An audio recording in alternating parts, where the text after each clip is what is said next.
Pagkatapos po natin mapanood ang first two episodes, today we're talking about Flower of Evil with some members of the cast and the creative minds behind the Philippine adaptation of this original Korean series. We are also talking about Jacob, Iris, life, love, lies, marriage, and relationships that flower amidst evil. I'm Boy Abunda, and you are invited to join in on this roundtable conversation about Flower of Evil. Let's go.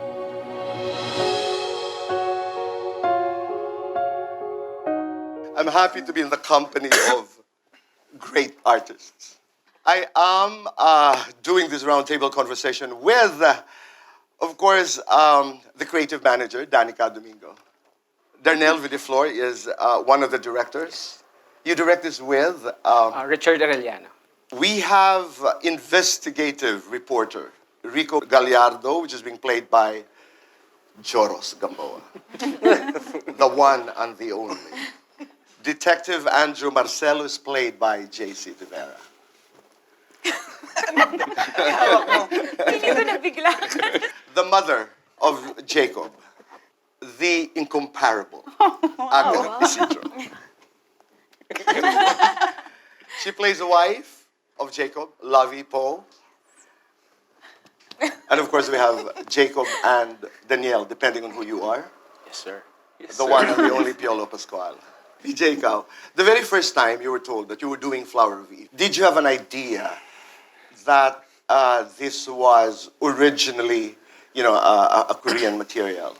They told me it's a Korean series, and they told me about the story. I just said, it's really interesting. I guess it's a new challenge. Danica, Darnell, did you go back to the original material? Yung write-up, hindi namin napanood, but we studied the Korean version. So, it's the spine kasi of the adaptation. So, we really had to study it and give it our best interpretation. Parang kanta, Tito Boy, di ba? You make your own interpretation of an original material. May So, mandatories what's that? from the Korean production. Hanggang Actually, dito kayo, ito pwede.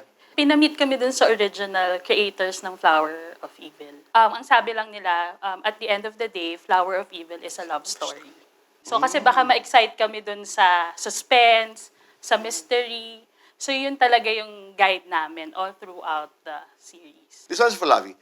Lavi, and I want to talk about relationships. I want to talk about romantic relationships, marriage.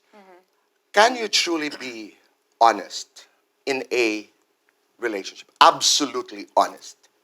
I feel like, since I've never been married, I would like to, though. I'd like to be completely honest. I feel like there are certain things that you feel like you would omit, not because you're doing it on purpose. It's just because some things aren't really brought up. Especially if it's about the past, there are certain things that you don't really say because some questions, haven't been brought up. But I would like to be completely honest. You would like to get married. But in a marriage, Joross, kilala ka ba ng partner mo? Or do you reveal yourself to your partner completely and absolutely? Sa akin kasi, Tito Boy, dapat talaga yung trust para makuha. Kailangan ipakita mo yung buong ikaw eh. Mahirap maging totally honest na kung ang basihan ng honesty mo, ang definition niya yung ng mga tao. Ang ibig kong sabihin, lahat ng tungkol sa'yo, maganda, hindi maganda, nagnakaw ka nung bata ka, meron kang naging ka-affair na may asawa, nagkasala ka sa nanay at tatay mo, lahat ba yan kinakailangan i-reveal mo sa partner mo for the relationship to work? Is that your concept of honesty? Or meron bang mga bagay na hindi mo sasabihin? Meron mga bagay na hindi ka sasabihin. Na ikaw lang ang nakakaalala? Lalo na yung, halimbawa, meron kang mga past na nagawa, tapos hindi naman napunta doon yung situation or your circumstances ninyo bilang mag-asawa para mapag-usapan yun. Kasi kung meron na kayong peace ngayon, and then mag-brought out ka na out of nowhere na mga dating nangyari sa'yo, minsan it will have an effect dun sa relationship niyo? Margarita, Oh no. hindi ba pagsisinungaling yan? Yung absolute honesty in a marriage or in a relationship does not work.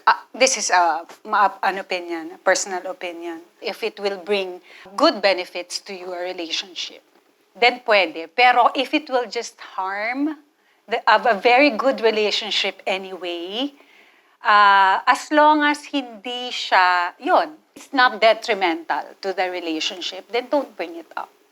JC, if it is detrimental, kung sa palagay mo ang isang bagay makakasira sa iyong relasyon, sa iyong marriage, but it will always be hanging above your head, would you tell your partner?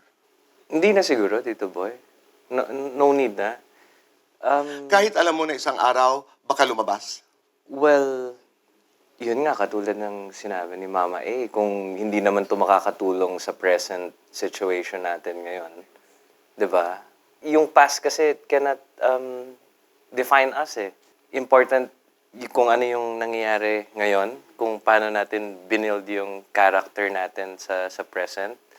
And most importantly, you know yourself very well.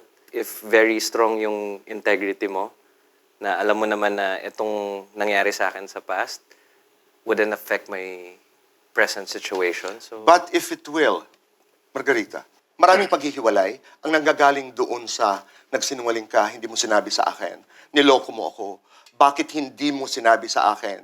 You know? And I'm not even talking about teleseries. I'm talking about real life. Kung sa present, wala siyang value into the relationship, then you don't bring it up. But if it will eventually come up, Hindi mo unahan. kung hindi siya nakakaapekto, kung malayong-malayo siya, I will not bring it up. What do you want to say? relating it to my character in the show, depending on the gravity of the situation that you were in, kasi with mine, it was he went through some trauma. So it's not something he wanted to bring up in the present because it was not just going to be detrimental, but it will ruin his person. It will ruin him. It will ruin the relationship. For somebody who wants to move on and just have a different life, I guess it's still case to case, depending on the kind of past you had and the kind of person you're with. And that becomes difficult. I mean, let's go to your character, for example. May mga nangyari, pagdating ng panahon, dahan-dahan mong nalalaman, I mean, as a detective. And you can talk as Lovi and you can talk as Iris. Yung epekto, a lot of things were slowly revealed to you and how you were taking it all in. Yes. Yeah, that was a difficult thing to do because I completely understand what everyone was saying, because if it doesn't have value for the present relationship, it doesn't really matter. But this one was a different lie. He actually thinks that he doesn't feel anything, that he is emotionless. He has no power to feel love towards anybody. So for me, that kind of lie was big. That was the issue. That was the issue. The fact that you're lying to my face, that you think you don't know how to love, but what you're showing me is different. What I see is that you love me and our daughter. So medyo nandun yung battles ahead na ano yung paniniwalaan ko, what I see or what he believes in. Danica, Darnell, when you were doing this material, I know you had to deal with the issue of honesty in relationships. Dito sa kultura natin, is that relative? Feeling ko bilang tao naman in general, we always want the truth. Pero ang hirap kasi ng truth i-discuss kasi walang absolute na truth. Yung truth kay Piolo, pwedeng hindi truth ni Lovi. It's perception din kasi, di ba, pumapasok. Yung truth, ano yung truth for somebody and for somebody else, iba rin yung truth. Of course, we'd want to be absolutely honest in a relationship. Pero as we mentioned kanina, it's also timing for Jacob and Iris in the series. Okay na kasi yung buhay nila at present pero may biglang pumasok na bagong pangyayari na kailangang i-reveal ni Jacob talaga what's the story behind his life. Si Jacob kasi came from a very traumatic past na very broken siya talaga at present. And with the presence of Lovi, nagkaroon ng healing process papunta sa dulo ng series. So, napakahalaga nung honesty for both of them kasi nga, hindi maintindihan ni Lovi ano yung pinagdadaanan ng character ni Piolo without him being honest kung ano talaga yung nangyari. Yung discussion kasi about the present, okay kami. Okay kami. Why even challenge that? Doon ako nadidelikaduhan because it's a kind of present that's precarious, that's brittle, dangerous even. Dahil sa ilalim nung present na yon ay magulo, madilim. And that brings me to my next question, which is actually a question based on a quote from the original screenwriter. You have a dark past. You have a criminal past. You have a happy present. You're trying to be the best father. You're trying to be the best husband. Is your present a lie? Because of his traumatic past, he was forced to carry on and live another life, be another person, and protect that identity to be able to survive in the society. So as much as it is a lie, he has to believe that it's the truth because that's the only way he can gel in, he can be able to have another life, a different life, or a new life for that matter. Your reaction? I understand what you're saying, but not necessarily if you were completely sincere about your actions during your relationship. So, like basically what everyone was saying earlier, it has nothing to do with your past, but if you're very much sincere with your actions towards your partner, then it doesn't necessarily mean it's a lie. But it's more of like something that, kind of like a burden that you're carrying somehow. The danger there is both of you are rationalizing. You know, you're explaining it so that it does not become a lie. Ikaw, Joross, is that a lie? Sa akin kasi, based dun sa character sila, if you're showing the truth now, and ito yung nagiging foundation ng relationship natin ngayon for the future, it matters pa rin na mas nagiging, paano ko ba sasabihin, yung you started with a lie, but you're nagiging totoo ka ngayon and you're trying to do everything right now. So, ito yung nagmamatter ngayon, yung present. So that's the truth. It's Ito yung not a lie anymore. So a lie and a truth can actually cohabit. Paano ko ba I sasabihin? understand. Yeah. Margarita, ikaw. Sa akin siguro, kung walang nasasaktan, or if you're comfortable with that life, di ba, knowing na wala ka naman sinaktan, so parang, I guess it's okay. I don't know if it's okay. Pero pag may sinaktan, hindi. Oo di ba? JC?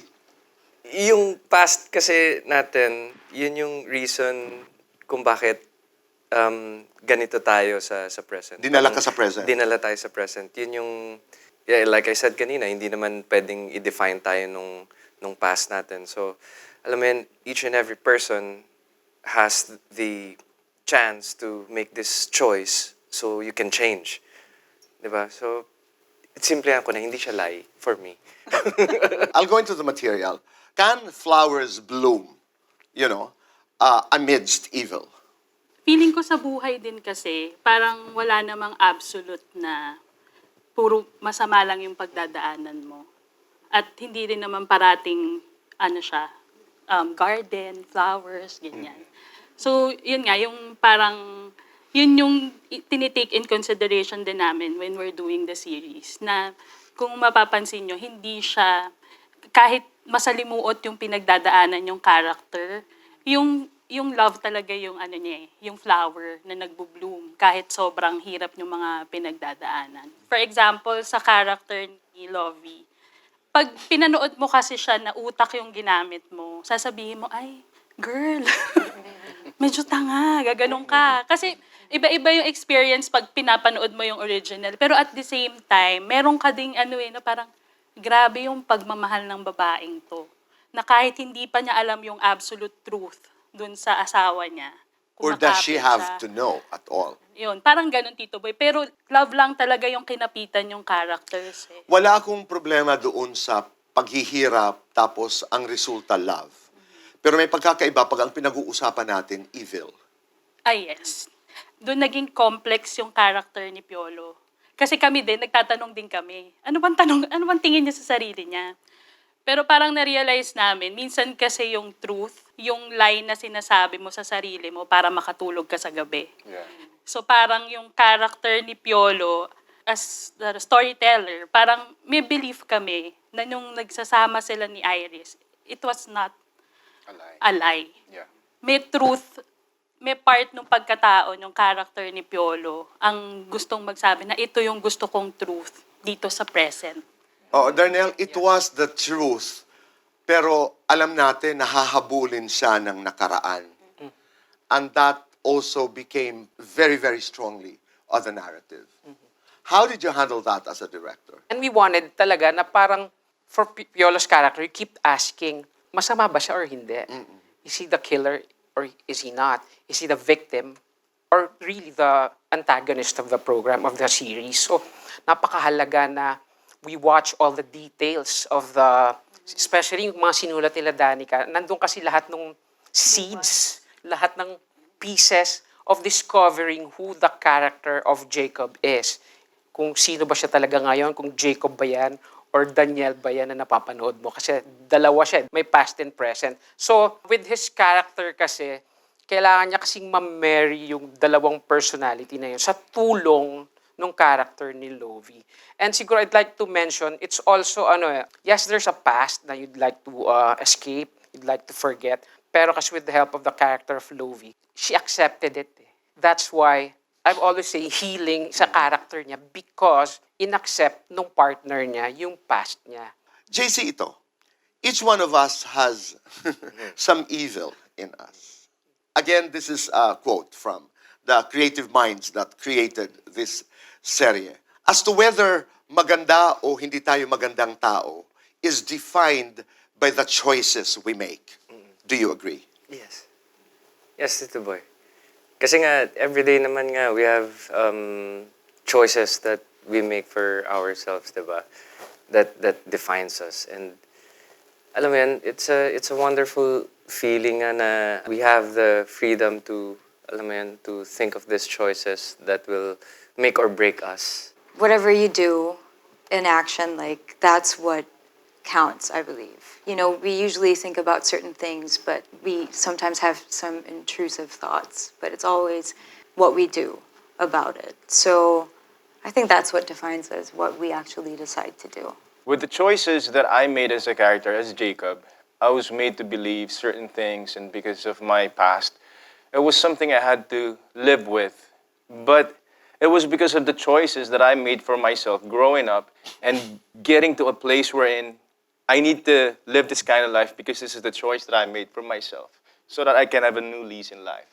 As a person, the choices I've made through the years, I just want to second what JC said, gives us a chance to, make it better the next time, Kung magkamali ka ngayon, the next time, you pick up the pieces and be a better person by choosing something that will make you, learn from what you did before so that it doesn't become a cycle. But of course, we are defined by our choices, definitely. Margarita, ikaw? Definitely, yeah. Oo. With Carmen, I mean, there were hard choices that she had to make, but it's a choice that made their lives comfortable, meaning comfortable easy to live with, even if maraming lies.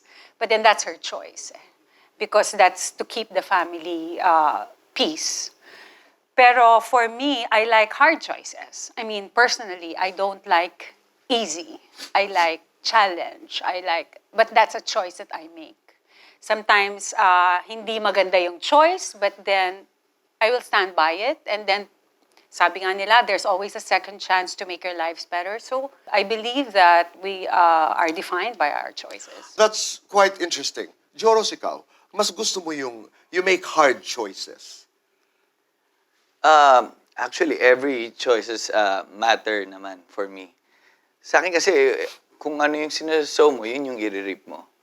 So, kapag merong, katulad na sinabi ni PJ, whatever we do, kung meron tayong mistake ngayon, there's always a hope naman to, kumbaga, i-redeem mo yung sarili mo. Bali, ang sinasabi is that truth is not always what you think it is. I have a way of saying it. What seems is not always what is. Let's talk about it. Truth. What is truth? Is relative. Especially for me, I guess, for the character is really complex. The truth for him was a choice he had to make to be able to become, a different person. Of course, it will haunt you. Your past will always haunt you. But if it's not for the good, I guess, like for their characters, kung hindi naman dumating sa scene yung character ni Joross, who knows, baka all their lives hindi nila kailangan i-bring up or, she didn't have to know about it. But the thing is, that's life. I mean, it's not up to you. I mean, you make certain choices, and sometimes you're reminded by your past, and you have to deal with it no matter what or how. So, parang for me, my truth is I will have to deal with my truth when it happens and when it's there, because that's the only way. That's the only way I can, live truthfully and be completely honest with myself. At meron talagang manggugulo. Yeah. Meron Joross sa buhay natin. Pinangalanan yun. Lovi, I want to hear you talk about truth. Well, I think there's a difference between facts and truth. Fact is basically saying that the earth is round. But the truth is different, depends on who sees it. It's like we're all looking at certain things from another person's perspective and then from someone else's lens. We all grew up with different lenses. So the truth for us is different. Margarita. I appreciate what Lovi said now. Facts is different from truth. And if facts it is what it is. Yun eh. You can't bend that. But the truth, tama yun, it's coming from a different lens. It's how you see things. You can, a truth ni Direk Darnell is different from my truth, di ba? Sa kanya okay na, sa akin hindi pa. So, yeah, it's hard to live a life based on the truth because nga ang daming interpretations. JC. Well, I agree sa lahat ng mga sinabi nila kasi iba-iba nga tayo ng perspective sa buhay. Iba-iba yung definition natin of truth. It's just that ang difference lang siguro ng bawat isa is how they act to it. Alam mo yan, kung paano nila iaarte yung truth sa buhay nila. Yun nga, kaya nga it's very tricky kasi minsan yung truth para sa'yo is a lie for someone else. Di ba? Yeah. How did you manage that? Lalo na sa kultura natin, when you were adapting the material. Kasi sa totoong buhay at sa drama, madalas natin naririnig yan. Magsabi ka lang ng totoo, patatawarin kita. I demand for truth in this relationship. After hearing all these opinions. Yung sa akin kasi parang ang tingin ko kasi sa truth, para sa tao, weapon siya for survival. May kailangan kang paniwalaan at the end of the day. Actually, lahat ng tao, kahit gaano ka grabe yung pinagdaanan, kailangan may nilulook forward siya. And truth is a choice. And ang nagkakatalo lang naman siya kasi dapat pag nagde-decision ka na ito yung truth mo, dapat papanindigan mo siya. So yun yung pinagdaanan namin, creative process-wise. Ano yung truth ng character, plus ano yung truth niya at ano yung misbelief niya when the series is starting. Kasi yun yung babasagin namin as we go along. I think this is one of the most interesting things about Flower of Evil. Kasi hindi mo hihiwalayan siya. Dahil sasamahan kita yung kwento nyo habang pinapanood ko dahil hinahanap ko rin yun as a viewer. You have anything to say, Darnell? Yeah, nag-i-evolve talaga yung truth, especially for the character of Piolo. Kasi nung una, iba yung tingin niya sa sarili niya. Akala niya mali siya, akala niya masama siya. Pero nailabas naman niya yon eventually kung ano yung truth na alam niya. Pero I'd like to say about collective truth. Kasi si Jacob in the story, pinanindigan niya na eto ako. Pero everybody says na hindi yan yung truth mo. Ito yung truth mo. So, there was always a tug of war kung alin ba talaga yung totoo, alin ba dapat What do you do in a situation like that? Ito ang truth ko, pero lahat kayo sinasabi, hindi, ito ang truth mo.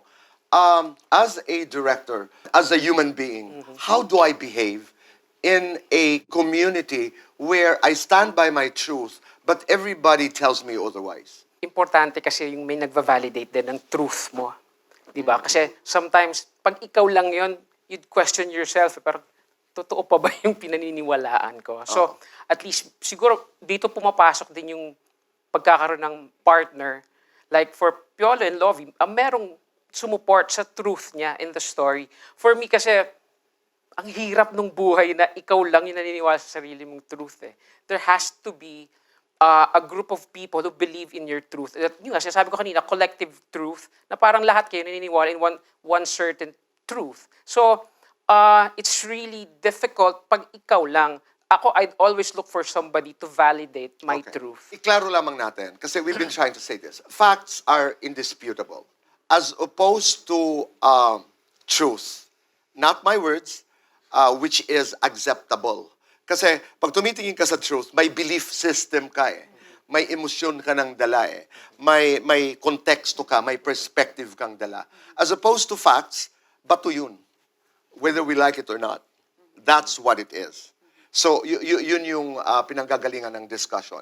So there's a saying that goes, fact is indisputable, truth is acceptable. Let's move towards unconditional love. Margarita, I want to go to you. I mean, what is your take on unconditional love? Parang ang hirap for me, kasi it requires for you to turn a blind eye on certain things, di ba? Yung hindi mo na gusto, pero mahal mo. So, Kaya mo. accept. Kaya mo. Hindi ko kaya yun. As a person, kailangan mag-usap kami ng maayos and lay the groundwork for a very good relationship. You know, another word for unconditional love is radical love. I prefer that. But okay, ilalatag ko lang. Unconditional love is a kind of love that does not expect anything in return. But it does not give permission to any of the parties to inflict pain. Kaya mo. Yung kasi, di ba, we have this notion about unconditional love na, katulad ng sabi ni Margarita ay, kahit anong gawin mo, mapapata. Ako rin, I thought it that way. But the books say na ang unconditional love ay mahal kita at hindi ako umaasa ng kahit anong kapalit. But I'm not giving you permission to inflict pain on yourself and on me. Merong tinatawag na unconditional access and unconditional consent. That's the premise of radical love. Ay, kung unconditional ganun, okay yun. Okay, di ba? Carry yun. Oo. I want to go to the scene, yung confrontation scene sa, your scene sa may botika. Hindi pala ako na-inform. Na ikaw na pala nagdidikta kung anong gagawin ko sa buhay ko. Sino ka sa tingin mo? Para sa kabutihan ng lahat, kailangan itong mangyari. Kilala ko si Iris. Kahit pinakamaliit na pag-asa pang hahawakan niya. First pong yun. Talaga?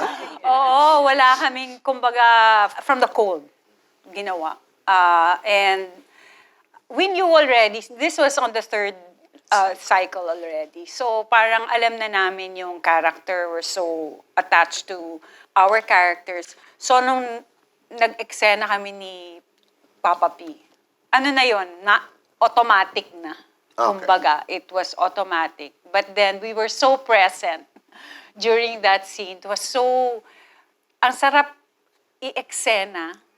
Sobrang sarap ng eksena namin kasi both of us were charged to do the scene. We knew what was at stake. Kasi yun yung, parang umpisa pa lang yan eh. Parang setting the tone. Yeah. We were just reacting based on what the other person is giving. Yeah, ano lang kami talaga. I was just reacting from what he was giving in the same. Powerful. It was a powerful scene. I think lahat ng mga eksena were easy because nga ang daming detalye. The way they shot it, it's not yung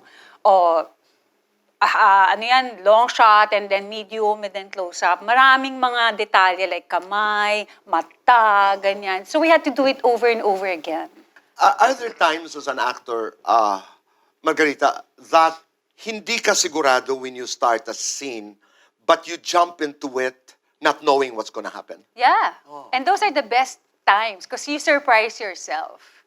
And sometimes, actually, mas gusto ko yung not knowing what's gonna happen kesa yung plinano mo sa isip mo na itong mangyayari. Sometimes maganda, yun nga, from the cold. You just get into the scene and then just react the way. Because a lot of acting is actually listening to the text, to the person, visible cues, cues, the lines cue, yung mga ganon. So, it's a sensory, it's a sensory practice. But I want to go to you, Joross. That particular scene, nung dumating ka dun sa workshop ni Jacob, that led to the struggle. Ang gusto kong malaman, how do you prepare for a scene like that?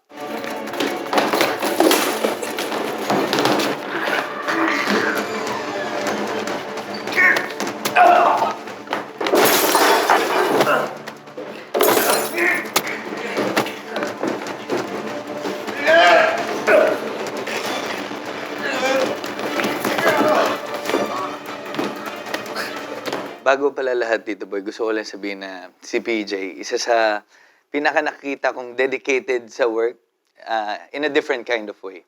Kasi may iba't ibang paraan para maging dedicated. Ano yung nakikita mo? Kung paano niya talagang himayin yung situation. For example, we're going to have a scene the next day. Papanoorin namin yung babasahin namin yung script. Tapos, every detail na mga words, bakit natin sinabi, saka yung acting talagang inaaral. Yung sinasabi from cold. Ang maganda kasi dito, boy, lahat ng artista nagbibigay. Mahirap yung gano'n, yung gusto mo i-surprise sarili mo, tapos kapag ka-eksena mo, na-surprise ako, walang binigay. Baka ako, iba yung na-surprise kang gano'n, iba yung, kahit wala sa kanila yung camera, they give their all. Talaga. There's another word that actors say, surprise. Hindi pwedeng hindi ka ma-surprise when you do a scene. Kasi meron at merong mangyayari daw sa mga eksena that will always surprise you. Doon papasok yung pagiging actor, yung switch on-off mo. Oo. So, kapag nandun ka sa scene talagang nandun ka. You're present at that time. This is a powerful scene. When you direct, what is your style as a director? Do you say, ready? Do you say, 5, 4, the action? Ako, Tito Boy, I'd like to always remember one of my mentors was Direk Marilu Diaz-Abaya. Wow. And she always said na, National artist, yeah, Marilu. pagdating mo sa set, it's a living set. Of course, you always plan, may pre-prod, there are things in your mind how to do it. Pero pagdating mo doon, you should be sensitive enough to see what's going on, ano yung mga lumalabas pa na bago, ano pa yung surprises. Especially when I block, pag blinak ko, sige, I tell them, this is what we'll do, this is what we want to achieve. But when they do the scene, pag ang gagaling ng artista mo, ang dami pang nadadagdag sa eksena. That's why dumadami yung shots.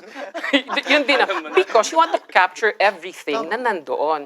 So all the details, this show kasi, ang importante nung details in every scene, especially in the storytelling. And kasi, crime drama, so may mga details ng tungkol sa crime, and even sa development ng characters.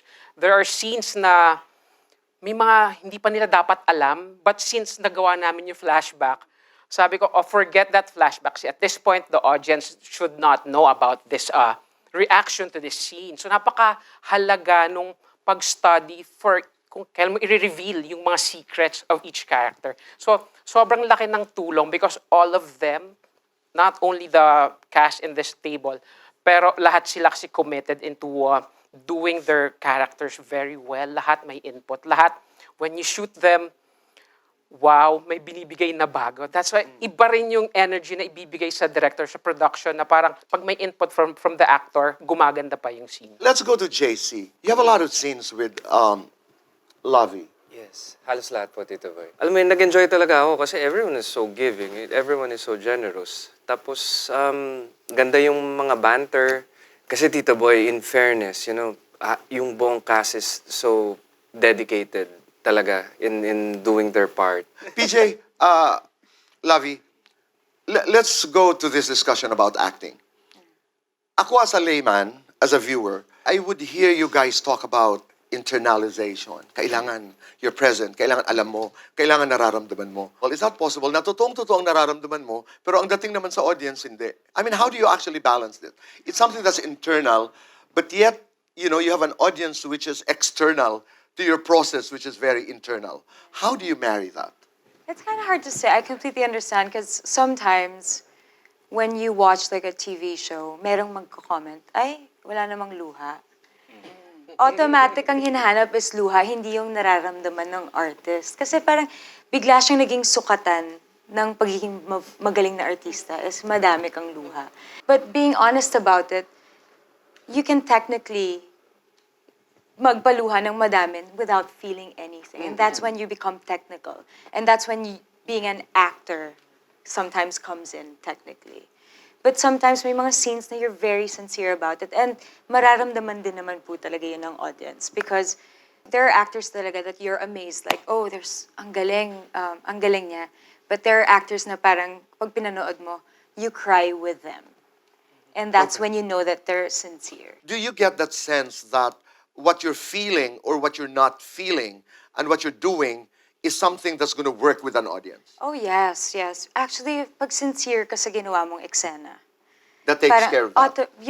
you won't actually think about it when you get into a scene. Na parang, oh, I have to do this, right? Because everyone's watching. And no, you have to focus talaga sa character mo and sa sarili mo and to feel it talaga. You have to be very sincere. I'll be honest, sometimes, for example, when we do a scene and then I pause, I stop because wala akong, nag-slip off ako. Sometimes your emotion is there, you're holding on to it, and then suddenly you slip off and you're like, sorry, just a sec, can you give me a moment? Because nawawala yung sincerity. And ako, I honestly stop because I want to be sincere all the time. PJ, pag-usapan natin yun. Yung pag-arte, di ba? You internalize, you're present, but you know that you're also doing what you do for an audience. I guess, Ite Boy, as an actor, it's important for you to know your responsibilities as an actor. But after taking that into consideration, you go into the scene as the character, knowing your parameters, and knowing that you are being effective and being present. And as long as you have the thumbs up of your director after the scene, then that's all that matters. So I always come into the set as a beginner, as a student, so that I can attract more energy from my co-actors and just being committed, I guess, and sensitive to the needs of the environment and knowing you prepared for it, you know, in the best way possible and you discussed it with your co-actor and your director. I guess you're set. How do you know that an actor is faking? Yung close-up dito ba, it never lies. Never lies. So you'll see in the eyes talaga. Kasi di ba, yung emotions talaga lumalabas sa eyes. Especially sa Pinoy series kasi napakahalaga that you see the eyes of the actor. Kasi doon talaga lumalabas yung sincerity. Pero pwede bang mangyari na nag-fake ako, pero ang tingin mo totoo? Pwede. Because parang truth, it's also perception. Ganun siya kagaling. Because acting is pretending. Yes, it is. But ang requirement ngayon kasi, because ang audience natin napakatalino na, nasisense nila yun if you're faking it. So, really, ina-up natin yung game for everybody na dapat, nandun ka, you feel, kung hindi mo man nararamdaman yung excel, at least the character in you na ilalabas mo during a scene. And you'll know when you're sincere. I've always asked Lovi, naramdaman mo? Okay. Most of the time, pag wala ka feelings din yung actor mo, hindi rin siya makakapture ng camera. Because you can really fake it until you make it, di ba? But if it's a wide shot, kaya eh. Kasi mostly, wide shot eh. Head to foot yung nakikita. So parang, kaya. Pero pag ganito na, you can really see the eyes, even the galaw ng nose, even the small nuances of the face, yung galaw ng muscles, kitang-kita, so you can't fake it. There's a particular scene kung saan nandun ka, but there were two other guys with you. Uy! Ganda ni Iris ngayon Birthday mo? Birthday ng asawa ko. Kung ikaw ang asawa ko, sa bahay ka na lang. Gagawin kitang reyna. Di ba Iris, may anak ka na? Bakit nagtatrabaho ka pa? Bakit? Ang babae ba pag nanganak, wala na siyang ibang pwedeng gawin? You know, when you guys go through lines like this, which sound discriminatory to women, almost moderately misogynistic, paano nyo inaatake as actors? Well, I think because the scene was basically to show that women actually go through this. Especially sa ganitong klaseng trabaho na isa siyang police woman. It's basically, you're surrounded by men. And so there's always this question that why is she here? She should just be staying at home. Sometimes there are jokes like that. I get sense of humor. I get sometimes that, sometimes hindi naman yun ang intention na sabihin or manakit emotionally sa isang tao. But to attack these kinds of scenes, I think you basically have to relay the message that everybody wants to share. Basically, yung mga writers namin, they didn't just write this just because, it happens. It's basically to show that, because later on, may ganyan sa opening po ito eh, may papalabas how capable si Iris to be a mom and to be a policewoman at the same time, to balance her life, to carry her family and still be a very, very good detective. So, yeah, I think it's more of like you just want to relay that message to everybody. And especially now, parang, there's always that mentality nga na, oh, when a woman's married, does it basically mean that she has to slow down? No, it's up to the woman, right? So it's like, di ba, parang always na lang, especially in the industry, when they say na, oh, mag-aasawa na yan, oh, wala na yung career niyan. Parang there's always that kind of Yes, thinking. kapag may asawa ka, dapat nasa bahay ka na. Oo, Kung asawa kita, hindi kita pa tatrabahoin. Yeah. Are you aware of that, Danica? The Opo. reinforcement of the stereotypes. Sinadya talaga namin siya. Actually, yung part na yun sa character ni Iris is an added layer. Wala siya masyado sa Korean version. Oo. Parang nanggagaling yung Tito Boy kasi according to research, majority ng babae sa Pilipinas ay breadwinners. Wala na tayo dun sa panahon na yung lalaki lang yung nagtatrabaho. Kasama yung babae sa pag-nurture ng anak, sa pag-asikaso ng bahay, at the same time may career. So parang gusto namin... Galing ng mga nanay natin. Yes. So gusto namin malabas yung sentiments na yon in that scene. Na parang napakita mo yung totality ng character ni Iris na hindi niya kailangang, tawag dito, na pag may mga ganong eksena sa buhay, kaya niyang ipagtanggol yung sarili niya kasi kilala niya kung sino siya. No, at saka present pa rin talaga yung pananaw. Meron pa rin talaga, hindi pa rin nauubos, pero nilalabanan na. Hindi na yung, kung ikaw asawa ko, hindi ka pa pagtrabahuin. Dapat bahay ka lang. Dapat prinsesa ka. And that notion, of course, has changed. Diba? How is the seduction process here? I mean, a seduction between Flower of Evil and the audience. How did you guys make sure that given, a material that was one of the most awarded, actually, in Korea, and one of the most watched, paano ang inyong ginawa para maingganyo? Ano siya, Tito Boy? Ultimate tease. It is. Yes, It's kasi- the ultimate tease. Parang ano siya, kaya hindi mo siya bibitawan kasi meron ka ng pinapaniwalaan. Tapos yung susunod na eksena, babasagin niya lahat yung pinaniniwalaan mo. Hindi ka na naman sigurado. Oo, hindi ka na naman sigurado. So parang hindi mo siya bibitawan kasi gusto mo malaman ano ba talaga yung totoo. Ano ang totoo? Oo. And siguro, aside from the excitement and thrill of the scenes you've seen, siguro kahit sa first 2 episodes, mas aabangan mo yung development ng bawat characters. Piolo, from episode 1 to episode 32, is completely different. Everybody, lahat may development ng character. So, we're hoping that our audience will grow with them when they watch the series. Kasi ganun siya talaga. Ang ganda ng development for each of the characters in the story. Nakakapitan mo talaga. Isa sa mga huling katanungan, JC, will you lie for the sake of true love? I don't think so. You don't think so? No, I don't think so. For me lang, Okay. From based on my values and yung truth ko for myself, I don't think so. Margarita, I will not do. oh. I'll not do that. Margarita, ikaw. If it's true love, then all cards on the table. On the table. TJ. I'll cross the bridge when I get there. Ang daya. Oo. Lovi, ikaw. Depends on the lie. Depends on the lie. That's interesting. Joross. Yeah, actually, tama rin si Lovi. Depende rin yun sa lie. And sa situation. Case-to-case basis. Komplikado siyang konteksto. Pero feeling ko kasi pag nasa isang relasyon ka, kung maglalay ka, mas importante yata yung wag kang maglay sa sarili mo. Does that make sense? Or don't bring it up, don't lie anymore. Oo. Ako kasi nasa progressive. Yung parang pag, kung may kasinungalingan ka, do you add to the lie? Knowing that you can hurt a person. Because you're gonna lie again. Kasi minsan kasi yung lie pwedeng mistake of the past. Pero kung it doesn't matter nga in the present. Pero kung conscious ka na magsisinungaling ako kasi gusto ko masaktan ka, gusto ko itago, yun, iba yun. Ibang Then it's not usapan true siya. Sa Flower of Evil kasi parang pinalabas talaga na yung absolute truth eh. Kumbaga, this is my truth and if you accept it, then we're okay. So, Iris, Lovi accepted that truth. So they moved on after that. Ako, I wouldn't do it. But I would understand someone lying for the sake of true love.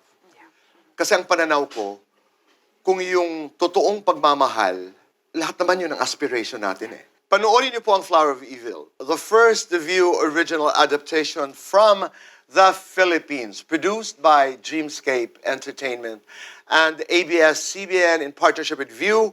You can watch it on View 48 hours ahead of TV broadcast, simulcast in, 16 territories. Mapapanood din tuwing Sabado at Linggo, alas 9 ng gabi sa Kapamilya Channel and A2Z. Maraming salamat. Congratulations, guys. Thank you. Congratulations.